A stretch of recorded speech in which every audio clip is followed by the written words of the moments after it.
जी अस्सलाम वालेकुम स्टूडेंट्स, उम्मीद है आप खैरियत से होंगे। जी आज जो हमारा लेक्चर है वो बाकायदा आगाज़ है मैट्रिक्स के जो टॉपिक्स हैं उनसे रिलेटेड, और वो टॉपिक है फंडामेंटल्स ऑफ मैट्रिक्स, यानी बेसिक्स जो हैं मैट्रिक्स की वो क्या होती हैं, उस पर बात होगी। मैट्रिक्स की डेफिनेशन क्या है, किस चीज़ को मैट्रिक्स कहा जाता है, ये हम देखेंगे। फिर purpose and application of matrix की क्या पर्पस है, क्यों मैट्रिक्स को पढ़ा जाता है, और फिर कुछ रियल लाइफ में देखेंगे कि किन किन एरियाज़ में मैट्रिक्स को एज एप्लीकेशन यूज़ किया जाता है, उनको इस्तेमाल किया जाता है। और फिर उसके साथ कुछ स्पेशल टाइप्स हैं मैट्रिक्स की जो कि हमें मालूम होनी चाहिए आगे फ्यूचर में जब हम क्वेश्चंस पे जाएंगे, तो ये सारी टाइप्स और ये एप्लीकेशंस हमारे उन अगले टॉपिक्स में हमारी रहनुमाई करेंगे। तो ये हमारा मेन टॉपिक है जो वो ये है। इस टॉपिक पे जाने से पहले हम ये देखते हैं कि हमने अपने लास्ट लेक्चर में जो टॉपिक्स पढ़े थे वो क्या थे, ठीक है, उस पर थोड़ी रोशनी डालते हैं और फिर हम आगे चलते हैं। जी लास्ट लेक्चर में हमने क्वाड्रेटिक रेवेन्यू फंक्शन पढ़ा था, अगर आपको याद हो तो उसके अंदर हमने सबसे पहले ये देखा था कि रेवेन्यू जो होता है वो P इंटू क्यू के बराबर होता है, प्राइस को क्वांटिटी से मल्टीप्लाई करें तो रेवेन्यू बनता है। तो फिर हमने उसमें ये बात की थी कि रेवेन्यू का फंक्शन निकालने के लिए अगर प्राइस है, क्वांटिटी का फंक्शन मौजूद है, तो हम उसमें जब पुट करेंगे तो रेवेन्यू का total function in terms of price हमारे सामने आएगा। और अगर हमारे पास प्राइस का फंक्शन मौजूद है और हम जब रेवेन्यू में पुट करेंगे तो वो रेवेन्यू का फंक्शन टोटल क्वांटिटी की फॉर्म में सामने आएगा। और फिर हम आगे उसमें अगर हमारा रेवेन्यू का फंक्शन प्राइस की फॉर्म में है तो हम कोई भी प्राइस पुट करके हम उसमें से रेवेन्यू निकाल सकते हैं, और अगर हमारा रेवेन्यू का फंक्शन क्वांटिटी में है तो हम उसमें कोई भी क्वांटिटी पुट करके रेवेन्यू निकाल सकते हैं। तो ये हमने क्वाड्रेटिक रेवेन्यू फंक्शन के अंदर कुछ चीज़ें देखी थी, ठीक है जी। उसके बाद हमने देखा था कि ये जो क्वाड्रेटिक सप्लाई और क्वाड्रेटिक डिमांड फंक्शंस हैं ये क्या हैं, ये हमने देखे थे, जिसके तहत हमारे जो ये दोनों फंक्शंस थे, क्वांटिटी ऑफ सप्लाई फंक्शन क्या था कि आप कोई चीज़ बनाते हैं और उसको अब आप सेल करना चाहते हैं, तो जाहिर है आप एक जहन में रखेंगे कि किसी प्राइस पे आपने उसे सेल करना है।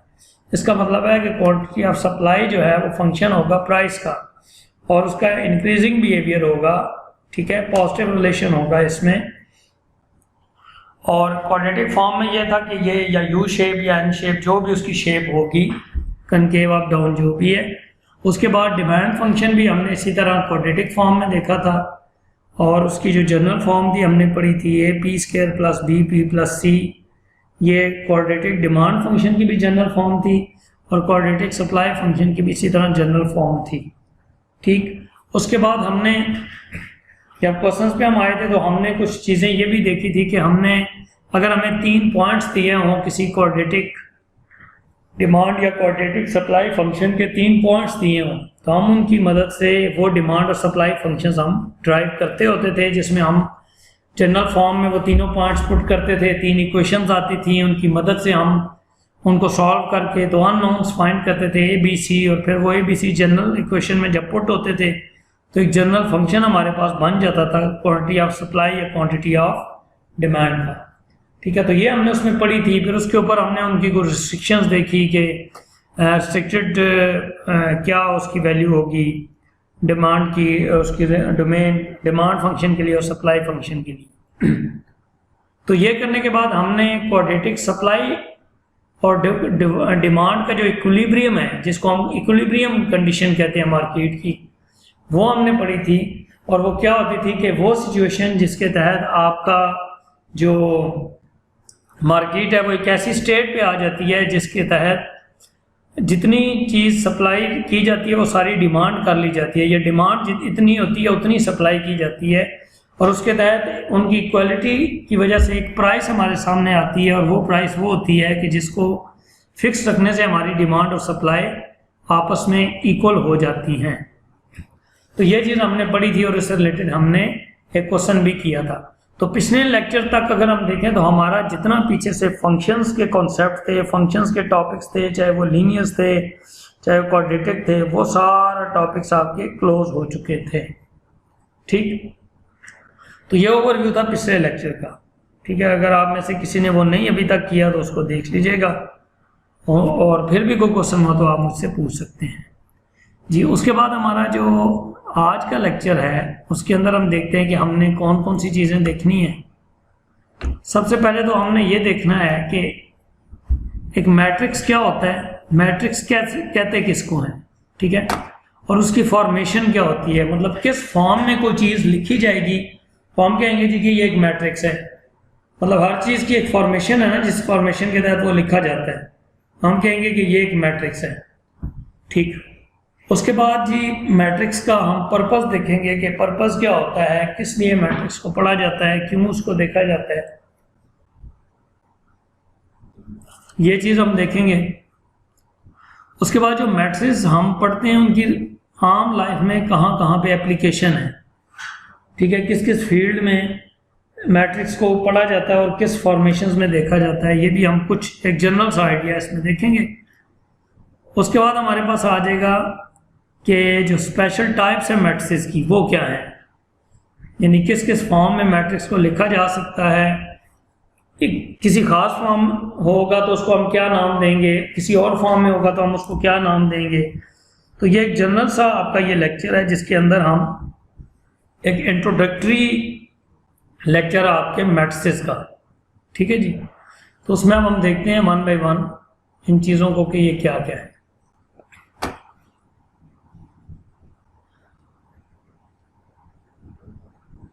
जी, सबसे पहले हमारा क्वेश्चन है कि जी मैट्रिक्स है क्या, ठीक है।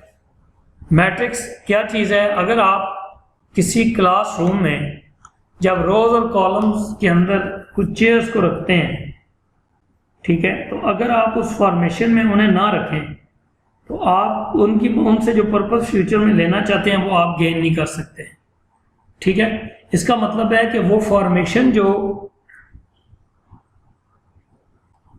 चेयर्स की आप क्लास के अंदर रख रहे हैं, या वो फॉर्मेशन जो कि किसी मतलब अगर आर्मी को अगर आप देखें, वो जब परेड के वक्त किसी फॉर्मेशन में खड़े होते हैं तो वो फॉर्मेशन इनफैक्ट क्या होती है, कुछ रोज बनती हैं और कुछ कॉलम्स बनते हैं, ठीक है।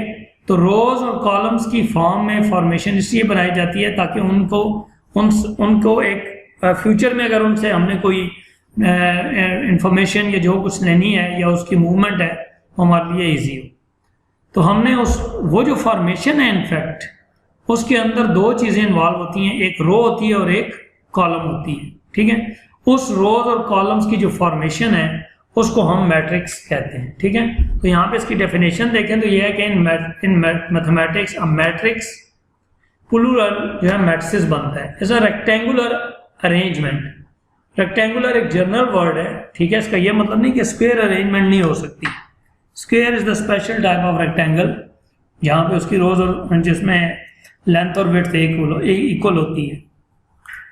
तो ये कह रहा है कि जो मैट्रिक्स है वो एक रेक्टेंगुलर अरेंजमेंट है चीज़ों की, चाहे वो नंबर्स हों, चाहे वो सिंबल्स हों, चाहे वो एक्सप्रेशंस हों, चाहे वो ह्यूमन बीइंग्स हों, चाहे वो चेयर्स हों, चाहे वो चीज़ें हों, कोई चीज़ें हों, किताबें हों, व्हाटएवर।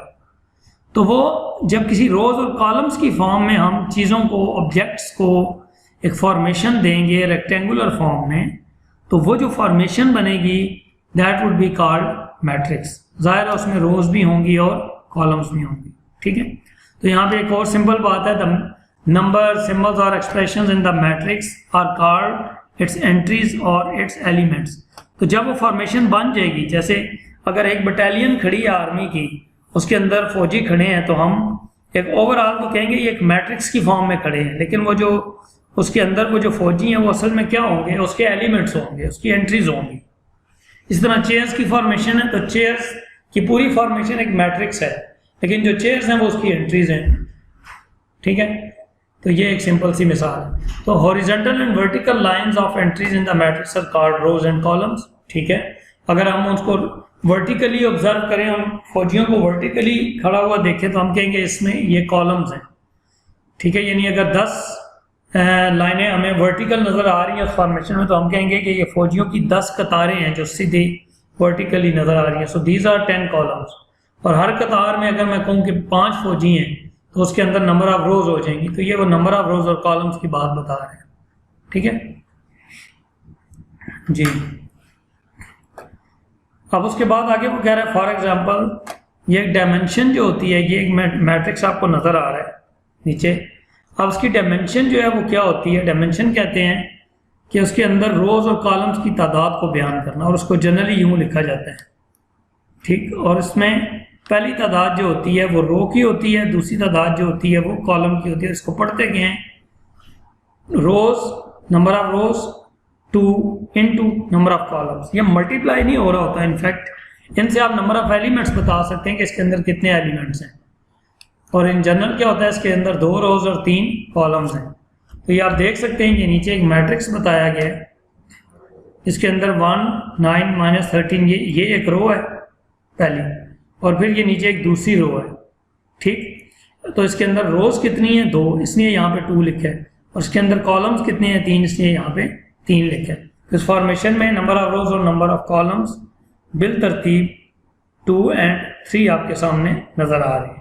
ठीक हो गया जी, ओके। तो ये तो एक छोटी सी फॉर्मेशन थी 2x3 की।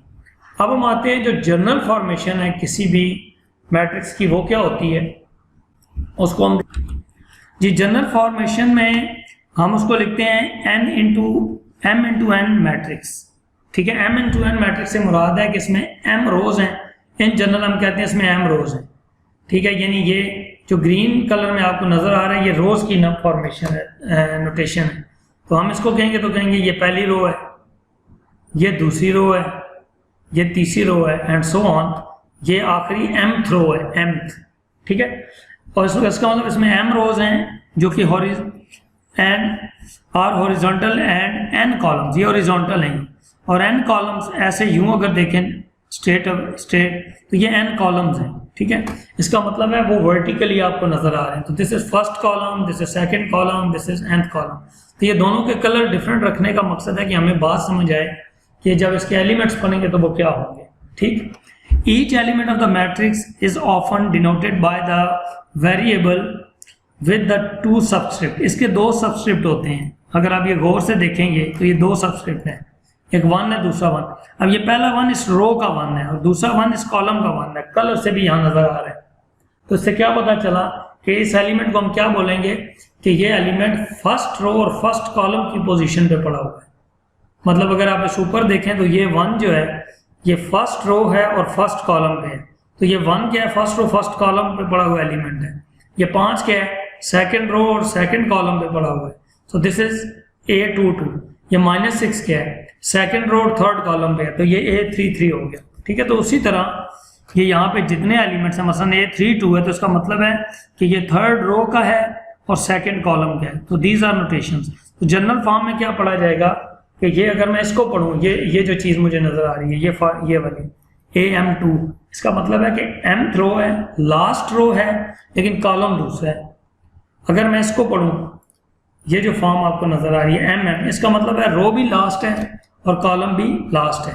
ठीक, तो यहाँ पे वो यही बता रहे हैं, for example A21 represents the elements at the second row and the first column of the matrix. ठीक है, तो ये उसने बता दिया कि A21 से मुराद है कि दूसरी रो का पहले कॉलम पे जो एलिमेंट पड़ा है वो ये A21 है, ये उसकी बात कर रहा है।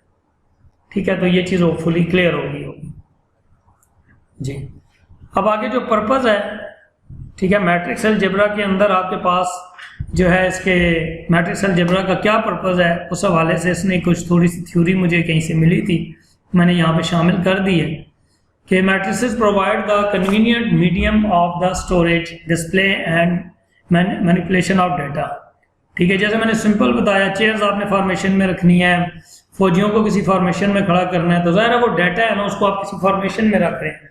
आपने किताबें किसी लाइब्रेरी में लगानी है तो ऐसे तो नहीं हम थ्रो कर देंगे, हम किसी रैक में लगाएंगे तो किसी रो और कॉलम की फॉर्म में उसको लगाएंगे। तो असल में डाटा को प्लेस करने के लिए एक फॉर्मेशन प्रोवाइड करना है, मैट्रिसेस का ये पर्पज़ है।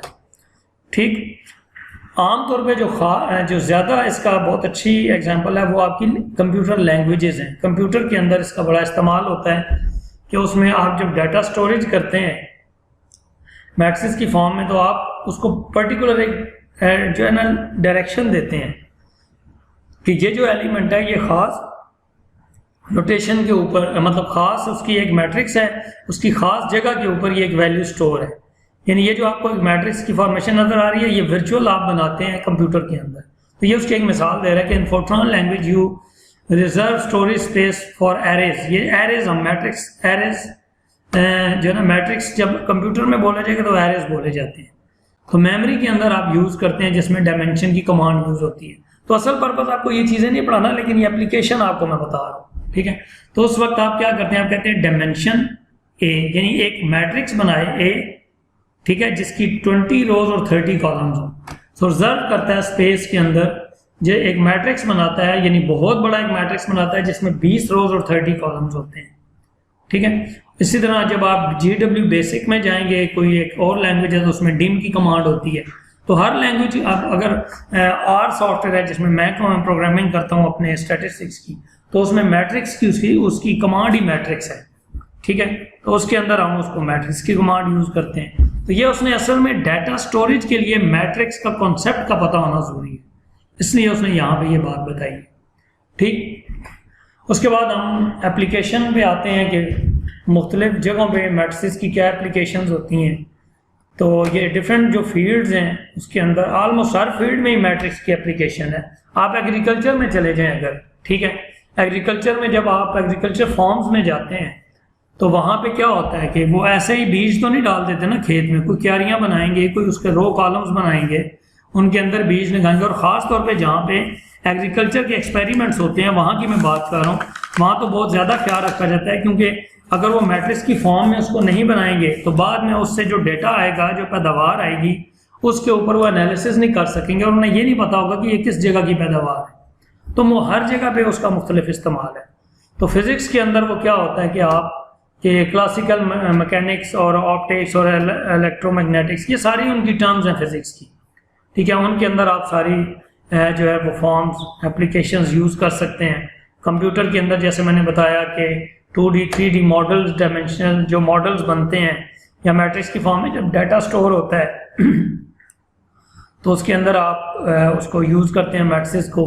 तो इस तरह प्रॉबिलिटी और स्टैटिस्टिक्स के अंदर भी जब आप मुख्तलिफ प्रॉबिलिटी की एल्गोरिदम्स बनाते हैं, जब सिमुलेशंस करते हैं, तो डाटा को मुख्तलिफ स्टोरेज के कहीं पे ना आपको मुख्तलिफ स्टोरेज पे डाटा को सेव करना होता है और फिर वहाँ से कॉल करना होता है और उसके ऊपर प्रोबेबिलिस्टिक लॉज लगाने होते हैं।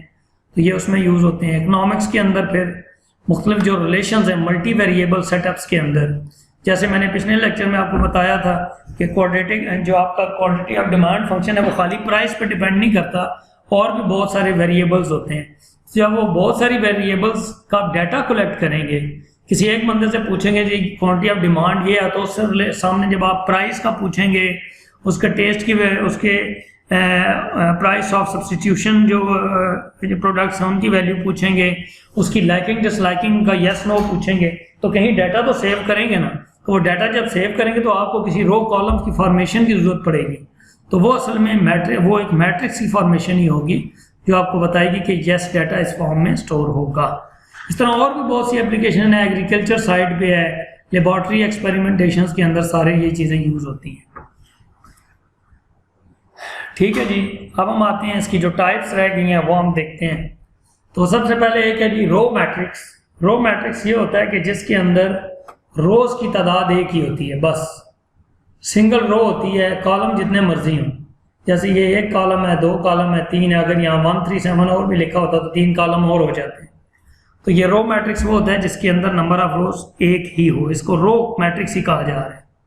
इसी तरह उसके बाद एक कॉलम मैट्रिक्स आता है जिसके अंदर कॉलम्स की तादाद एक ही हो, ठीक है, एक ही कॉलम हो उसकी तादाद हो। उसके बाद इसमें फिर रोज जितनी मर्जी हो बट कॉलम ओनली 1 हो। उसके बाद आपके पास एक चीज़ आती है रेक्टेंगुलर मैट्रिक्स। रेक्टेंगल जैसे आप अगर देखें तो रेक्टेंगल वो शेप, जैसे मैं ये आपके सामने एक शेप बना रहा हूँ, अगर आप इस शेप पे गौर करें तो इसकी जो चौड़ाई है वो कम है लेकिन लंबाई ज़्यादा है, सो इसकी लेंथ और विड्थ आपस में सेम नहीं है। इसका मतलब है कि वो मैट्रिक्स जिसके अंदर नंबर ऑफ रोज और नंबर ऑफ कॉलम सेम ना हो। अगर रोज 3 है तो कॉलम मुख्तलिफ हो, अगर कॉलम 3 है तो रोज की तादाद मुख्तलिफ हो। तो इस फॉर्मेशन ये आप देखें, अगर मैं इसके ऊपर ये फिगर सी बनाऊं तो ये आपकी एक रेक्टेंगल सी शेप बन रही है, ठीक है, जो नंबर ऑफ रोज की वजह से इसकी लेंथ कम है और नंबर ऑफ कॉलम की वजह से लेंथ ज़्यादा है। So this is rectangular matrix, ठीक है, जिसकी नंबर ऑफ रोज और नंबर ऑफ कॉलम्स इक्वल ना हो जी। उसके बाद हमारे पास जो चीज़ आती है that is square matrix. Square matrix नाम से जाहिर है वो मैट्रिक्स जिसमें नंबर ऑफ रोज और नंबर ऑफ कॉलम्स क्या हो जाते हैं, वो इक्वल हो जाते हैं, ठीक है। अब आप देखें इसके अंदर अगर 4 रोज हैं तो 4 ही कॉलम्स हैं, ये आप देख सकते हैं, ये चार रोज हैं इसके अंदर, और कॉलम देखें तो ये first column, second, third, fourth, तो 4 ही रोज और 4 ही column. So this is square matrix. उसके बाद है जी जीरो मैट्रिक्स, ठीक है। जीरो मैट्रिक्स वो होता है कि जिस मैट्रिक्स की सारी वैल्यू जीरो हो।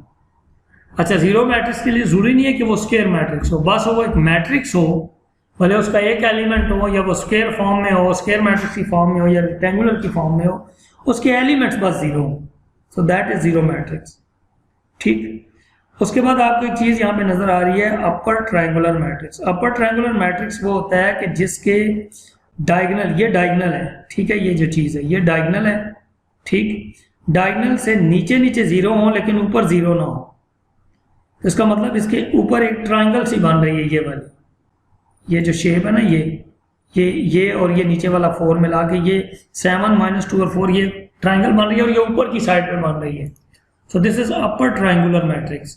इसी तरह अगर यही ट्रायंगल नीचे वाली साइड पे बने, जैसे ये 1 3 ये चीज़, ये वाली, और ये साथ ये जो 5 है ये, तो ये ट्रायंगल इस डायगोनल होते हैं, ये जो यूं एक तिरछी सी ये फॉर्मेशन आती है 2 2 6, इससे नीचे सारी ट्रायंगल बन रही है। So this is lower triangular matrix.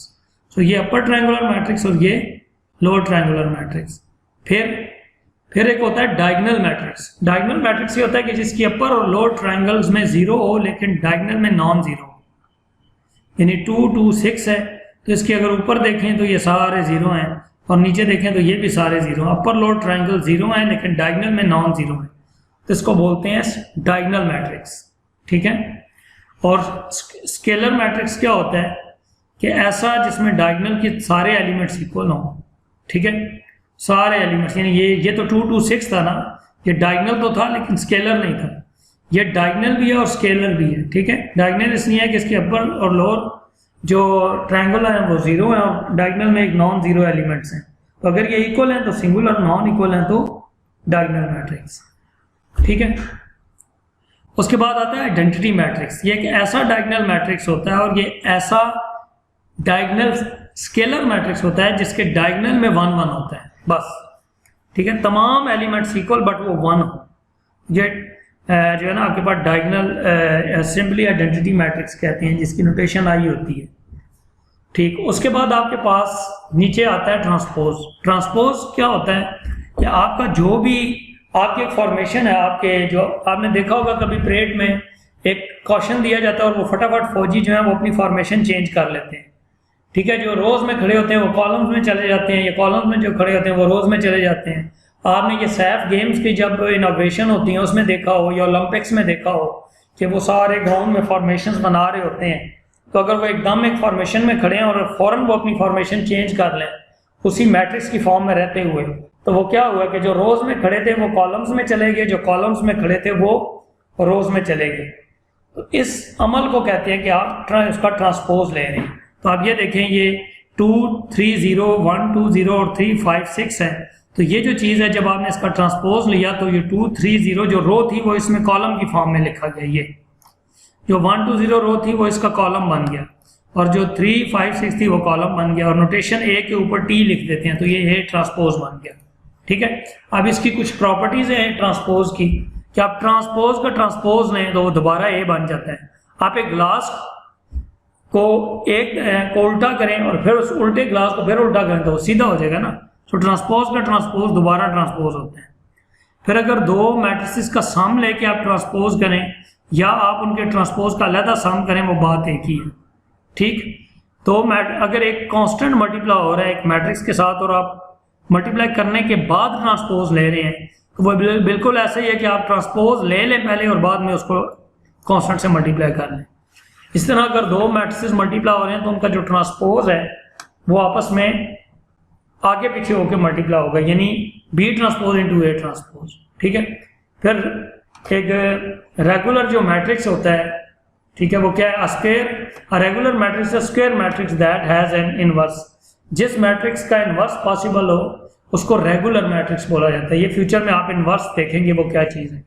फिर सिंगुलर मैट्रिक्स वो होता है कि जिसका इनवर्स पॉसिबल ना हो, ठीक है, उसका इनवर्स मैट्रिक्स का पॉसिबल ना हो। तो वो जब हम इनवर्स पे जाएंगे तो ये चीज़ें देखेंगे। उसके बाद आती है एक आइडेम्पोटेंट मैट्रिक्स। ये वो होता है कि जब आप इस मैट्रिक्स का स्क्वायर लें तो वापस वही मैट्रिक्स आ जाए। जैसे 1 0 1 0 0 1 0 और 0 1, ये एक आइडेंटिटी मैट्रिक्स है 2 क्रॉस 2 का। जब आप इसका स्क्वायर लेंगे तो ये ए ही जवाब आएगा, बिल्कुल ऐसे ही जैसे आप 1 का स्क्वायर लें तो 1 ही आता है। ठीक है, तो कोई भी ऐसा जिसको आप स्क्वायर लें और वही बने तो वो आइडेम्पोटेंट मैट्रिक्स बन जाता है। लेकिन अगर आप किसी मैट्रिक्स का स्क्वायर लें और वो आइडेंटिटी बन जाए तो वो बन जाता है इन्वोल्यूटिव मैट्रिक्स। ठीक है, थोड़ा सा मुश्किल था पढ़ने में जी।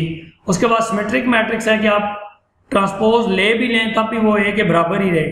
ठीक है, तो वो आपके पास सिमेट्रिक मैट्रिक्स हो जाएगा कि आपने एक फॉर्मेशन लिखी, उसका ट्रांसपोज लिया, जब आपने ट्रांसपोज लेने के बाद देखा ये तो जी ट्रांसपोज लेने के बाद भी वैसे ही है, उसका मतलब है कि ये सिमेट्रिक है। और ये सिमेट्रिक है कि अगर आप ट्रांसपोज लें और माइनस से मल्टीप्लाई करें तो तब वो उसके बराबर हो। तो ये भी आप फ्यूचर में चीज़ें देखेंगे। और ऑर्थोगोनल मैट्रिक्स क्या है कि आप अगर ए और ए ट्रांसपोज को मल्टीप्लाई करें और वो आइडेंटिटी बन जाए, हम कहते हैं कि ये दोनों मैट्रिक्स जो हैं, जो मैट्रिक्स ए है वो ऑर्थोगोनल जो है वो मैट्रिक्स है। ठीक है, तो आज का जो और बाकी जो इससे रिलेटेड अगर आपने कुछ और चीज़ें पढ़नी है तो वो 350 से 356, 350 से 356 पेज तक सारा कुछ मौजूद है। तो आज के लेक्चर में हमने जस्ट इसकी थ्योरी को देखा है, कुछ एप्लीकेशंस देखी हैं और उसके बाद हमने फॉर्मेशन देखी है, जनरल फॉर्मेशन क्या होती है, और पर्पसेस देखे हैं कि किन किन फील्ड्स के अंदर इनको यूज़ किया जाता है, और मुख्तलिफ मैट्रिक्स की जो टाइप्स हैं वो आपके सामने मैंने रखी हैं। ठीक है जी, इसको गौर से देखिएगा। और ये नीचे आपके जो क्वेश्चंस हैं ये बहुत सिंपल से हैं कि आपने इनकी डायमेंशंस बतानी है। जैसे क्वेश्चन नंबर 1 है तो उसके अंदर डायमेंशन क्या है, डायमेंशन बताएं और उसके ट्रांसपोज फाइंड करें। तो डायमेंशन इसकी क्या है, अगर आप ए को देखें तो डायमेंशन क्या होती है, number of rose into number of column. तो इसकी डायमेंशन है 1 क्रॉस 4, 1 रो है और 4 कॉलम्स हैं। तो ट्रांसपोज क्या हो गया कि इस रो को कॉलम में लिख दे। इसी तरह ये जितने क्वेश्चंस हैं ये बहुत सिंपल और आसान क्वेश्चंस हैं। ठीक है, क्वेश्चन नंबर 11 देख लें, ये थोड़ा सा टेक्निकल है। वो कह रहा है कि एक ऐसा 2 क्रॉस 4 का मैट्रिक्स बनाएं जिसके एलिमेंट्स यूं ड्राइव किए जाएं। ये जो आपको ये फॉर्म दिया, वो एलिमेंट कैसे ड्राइव होंगे, वो कह रहा है आई है रो और जे है कॉलम। कह रहा है जहां पे रो और कॉलम सेम हो वहां पे एलिमेंट्स जमा हो जाएं, वो यानी वो रो का नंबर और कॉलम का नंबर जमा होकर एलिमेंट बन जाए, और जहां वो सेम नहीं है वो 0 हो जाए। लेकिन उसका मैट्रिक्स की फॉर्मेशन क्या हो कि 2 रोज और 4 कॉलम्स हो। अगर आप इसको गौर से देखें तो क्या हो रहा है, ये 2 रोज और 4 कॉलम्स के खाली मैट्रिक्स हमने बनाया और आपने देखा कि यहाँ पे ये फर्स्ट रो है। ठीक है, ये मैं आपको यहाँ पे इसमें लिख के बता देता हूँ थोड़ा सा जी। अब आप देखें ये फर्स्ट रो है, ये सेकंड रो है, ये फर्स्ट कॉलम, ये सेकंड कॉलम, ये थर्ड कॉलम, ये फोर्थ कॉलम। ठीक है जी, तो अगर आप इनको देखें तो इस जगह के ऊपर ये आई की वैल्यूज है 1 2 और ये सारी जे की वैल्यूज है। तो आई और जे इस जगह पे इक्वल हो रहे हैं। तो इसका मतलब क्या हुआ, जहां आई और आई इक्वल हो तो ऊपर क्या कहा था वो जमा कर दें। तो इस वक्त आई क्या है 1 और इस वक्त जे क्या है 1, तो ये एलिमेंट क्या बन गया 1 और 1 2, तो ये 2 आपके पास नीचे एलिमेंट आ गया। इसी तरह अगर आप इसको देखें 2 और 2, तो ये आई की वैल्यू 2 है, जे की 2 है, तो इसकी जगह ये बनती है। तो आप देखें यूं और इधर से यूं, तो इस जगह पे जो भी एलिमेंट बनेगा वो रो और कॉलम की जो नंबर है उसको ऐड करके बनेगा। तो 2 क्रॉस 2 यहाँ पे 4 बन गया। इसके अलावा ये बाकी सारे एलिमेंट जो हैं वो 0 हो गए, इस कॉन्सेप्ट के तहत। तो ये इस तरीके से आपके सामने ये क्वेश्चन था, सिंपल सा क्वेश्चन था। अब ये जो आगे फॉर्मेशन है क्वेश्चन नंबर 5 ये आपने खुद करनी है, देखें पूरा हल हुआ है, ठीक है। तो इंशाल्लाह ताला जो नेक्स्ट लेक्चर होगा हम उसमें बाकायदा ट्रांसपोज, एडिशन, सब्ट्रैक्शन और मल्टीप्लिकेशन ऑफ मैट्रिसेस सीखेंगे कि कब वो ऐड हो सकते हैं, कब वो मल्टीप्लाई हो सकते हैं, क्या कंडीशंस हैं जिनके तहत उनकी मल्टीप्लिकेशन, एडिशन, सब्ट्रैक्शन जो है वो पॉसिबल है, ठीक है। इस लेक्चर को गौर से सुनिएगा और जो बुक के पेजेस मैंने बताए हैं उनको लाजमी पढ़िएगा। बाकी जो आपके क्वेश्चन होंगे वो हम इंशाल्लाह इंटरेक्टिव सेशन में लेंगे, ठीक है जी। Thank you so much. अल्लाह हाफ़िज़। अस्सलाम वालेकुम।